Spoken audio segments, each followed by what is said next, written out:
하나님 감사합니다. 이 아침에도 주님을 바라봅니다.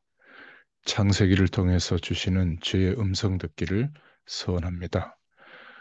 우리의 인생의 길이 사명의 길에 서게 되도록 또 사명의 길을 가게 되도록 축복하여 주시옵소서. 오늘도 우리 각자에게 주시는 주의 음성이 임하는 시간이 되게 하여 주옵소서. 예수님의 이름으로 기도드렸습니다. 아멘. 예, 하나님 말씀은 창세기 오늘은 19장을 봅니다. 19장 27절부터 29절입니다. 창세기 19장 27절부터 29절까지입니다. 봉독합니다. 아브라함이 그 아침에 일찍이 일어나 여호와 앞에 서 있던 곳에 이르러 소돔과 고모라와 그 온 지역을 향하여 눈을 들어 연기가 옹기 가마의 연기같이 치솟음을 보았더라. 하나님이 그 지역의 성을 멸하실 때, 곧 롯이 거주하는 성을 엎으실 때에 하나님이 아브라함을 생각하사 롯을 그 엎으시는 중에서 내보내셨더라. 아멘.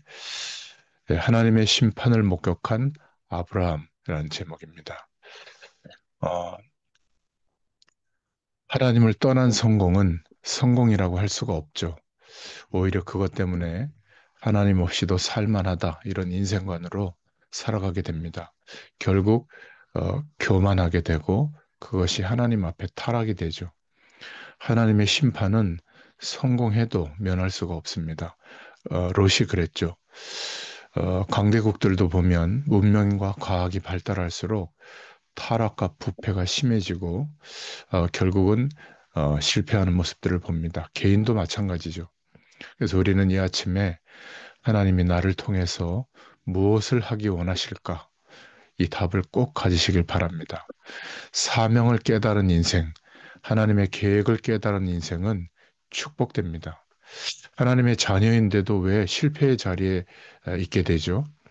하나님의 계획과 사명을 못 깨달으면 그렇게 될 수 있습니다. 하나님은 우리를 부르실 때 그냥 부르신 게 아니죠. 하나님의 완전한 축복과 부르심에 대한 계획을 가지고 우리를 구원해 주신 줄로 믿습니다. 그래서 개인적으로는 하나님께서 임마누엘의 축복을 누리도록 인도하십니다. 하나님의 자녀된 완전하고 영원한 최고의 축복을 누리는 것. 이것을 못 누리면 롯처럼 아무리 유력자들과 인간관계가 좋아도 실패의 자리에 가게 되죠. 인간관계는 언제든지 사단이 역사하면 바뀔 수 있는 겁니다. 또 하나 중요한 것은 우리 가족, 후대에게 하나님의 축복을 전달하는 겁니다. 그런데 자신들의 가족과 자녀들에게 언약을 전달하지 못한 롯이 나옵니다. 이 하나님의 약속, 복음에 대한 축복이 전달되기를 하나님이 원하시죠. 언약을 전달하지 못한 결과가 오늘 19장 30절에서 38절에 보면 두 딸의 타락한 모습이 나옵니다. 전도는 우리 지역과 이 민족에 대해서 이 축복을 함께 누리는 것이고, 선교는 모든 민족과 전 세계에 내가 받은 축복을 전달하는 것이죠. 이 은혜를 주실 줄로 믿습니다. 아브라함이 축복받은 이유는 이 하나님의 계획을 붙잡고 기도한 겁니다. 우리를 향한 하나님의 계획이 깨달아졌다면 믿음을 고백하는 것인데 그것이 바로 기도입니다. 기도하지 않으면서 전도하는 사람이다 고백하는 것은 교만한 거죠. 어, 구원을 위한 하나님의 방법은 복음 전하는 겁니다. 우리가 하는 게 아니죠. 하나님은 기도하는 자를 통해서 하나님의 계획을 이루셨습니다. 나를 통해서 하나님의 계획을 이루어 주옵소서. 이것을 위해서 하나님 성령의 충만함을 주옵소서. 이 기도의 시간이 있기를 바랍니다. 네, 오늘 본론으로 1절부터 3절에 보면 하나님의 계획을 깨닫지 못한 롯이 천사를 대접합니다. 무엇 때문에 하나님이 천사를 보냈는지 못 깨닫고 있죠. 영적 사실을 모르고 있습니다. 천사의 업무는 기도 응답을 전달하고요. 또 열왕기상 19장 35절, 사도행전 12장 1절부터 25절에 보면 하나님의 심판에 대해서 또 심부름합니다. 이 롯을 보면 1절에 성문에 앉아서 유력자들과 교제하고 인간관계는 좋았습니다. 관심이 사람들과 좋은 관계를 유지하는 데 있었죠. 그런데 이 롯은 자기가 왜 소돔과 고모라에 들어오게 됐는지 하나님의 계획과 허락하심 속에 들어간 건데 여기에서 빛을 발하지를 못한 겁니다. 14절에 오히려 하나님의 심판에 대해서 이야기를 할 때 사위들이 하나님의 말씀을 농담으로 여길 정도였으니까요. 또 30절에서 38절에 보면 딸들이 자기들이 생각한 대로 종족을 보존하기 위해서 아버지에게 술을 마시게 하고 그 아버지에게 잠자리를 해서 후손을 이어가게 하자. 그래서 낳은 후손들이 큰 딸의 아들들은 모압 조상이 되고 작은 딸의 아들들은 베남미, 암몬 자손의 조상이 됩니다. 나중에 이 족속들이 끝까지 이스라엘 백성들을 하나님의 백성들을 괴롭히는 그러한 족속이 되죠. 사단의 전략은 물질의 풍부를 주면서 하나님을 모르도록 부르심의 이유를 모르도록 그렇게 타락시킵니다. 소돔과 고모라 사람들은 그 당시에 가장 번성된 곳에 있었기 때문에 하나님이 필요가 없었죠. 그러니 타락할 수밖에 없었습니다. 그런데 롯이 여기에 보내지면서 본인이 선택해서 들어갔는데 여기에 대한 길과 해답을 말해주지 못했던 겁니다. 사단은 육신적인 것을 가지고 영적인 것을 전부 빼앗는다는 거 꼭 기억하시기 바랍니다. 두 번째로 4절부터 7절에 보니까 소돔과 고모라의 타락한 모습이 나오죠. 5절에 보니까 천사들을 그들을 우리가 상관하리라. 이 상관한다는 것이 욕정의 대상으로 삼으려고 하죠. 막 내놓으라고 합니다. 어, 그러니까 이 소돔과 고모라의 사람들이 이렇게 하니까 8절에 그것을 대처하는 방법으로 롯은 두 딸을 내어줍니다.